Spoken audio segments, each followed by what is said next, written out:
ఎన్టీఆర్ జిల్లా నందిగామ బస్టాండ్ సదుపాయాల కొరతతో సతమతమవుతోంది. బస్టాండ్లో ప్రయాణికులు కూర్చునేందుకు సరిపడా కుర్చీలు లేవు, శౌచాలయాలు నిర్వహణలో లేవు. వర్షం వస్తే చాలు చెరువును తలపిస్తోంది. గత టీడీపీ ప్రభుత్వంలో మరమ్మతులు చేసిన వైసీపీ 5 ఏళ్ల పాలనలో స్థానిక ఎమ్మెల్యే కన్నెత్తి చూడలేదు. కూటమి ప్రభుత్వం బస్టాండ్ను బాగు చేయాలని ప్రయాణికులు విజ్ఞప్తి చేస్తున్నారు. 4 దశాబ్దాల క్రితం నిర్మించిన నందిగామ బస్టాండ్ పరిస్థితి అధ్వానంగా మారింది. ఈ బస్టాండ్లో 2014-19 మధ్య ఉన్న టీడీపీ ప్రభుత్వం సదుపాయాల కల్పనకు చర్యలు తీసుకుంది. ఆ తర్వాత ఏర్పడిన వైసీపీ సర్కార్లో అప్పటి స్థానిక ఎమ్మెల్యే మొండితోక జగన్మోహన్ రావు బస్టాండును పట్టించుకున్న పాపాన పోలేదు. ఫలితంగా మరింత అధ్వాన స్థితికి ఈ బస్టాండ్ చేరిందని స్థానికులు చెబుతున్నారు. వర్షాకాలం వస్తే ఈ ప్రాంతం చెరువును తలపిస్తోందన్నారు.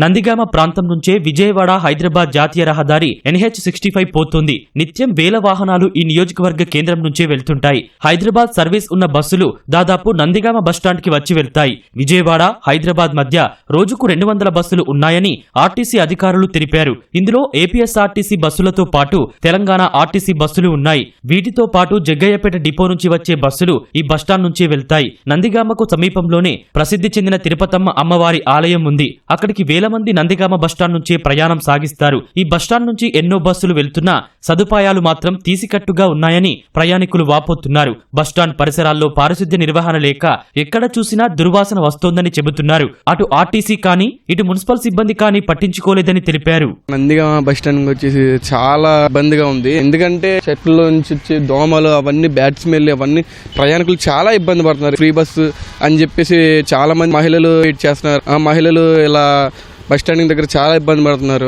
బస్ స్టాండ్ పరిస్థితి 10 రూపాయలు ఇస్తేనే అప్పుడు వీళ్ళు పడుతున్నారు. లోన ఆడైనా ఏమంత మంచిగా లేదు. బయట చూడబోతే అంతా కూడా అంగరీలుగానే ఉంది. ఆడవాళ్ళు కూర్చోడానికి అవకాశం లేదు. అంతా నీటి మడుగు ఇట్లా ఉంది ఇక్కడ పరిస్థితి. మాలాంటి వాళ్ళకి పెద్ద ఇబ్బంది. ఇక్కడ నందిగామ బస్ స్టాండ్ కూర్చోవడానికి ఎక్కడా కూడా వసతి లేదు. అలానే ప్రయాణికులు కూడా సహకరించట్లేదు బస్ స్టాండ్ వాళ్ళు.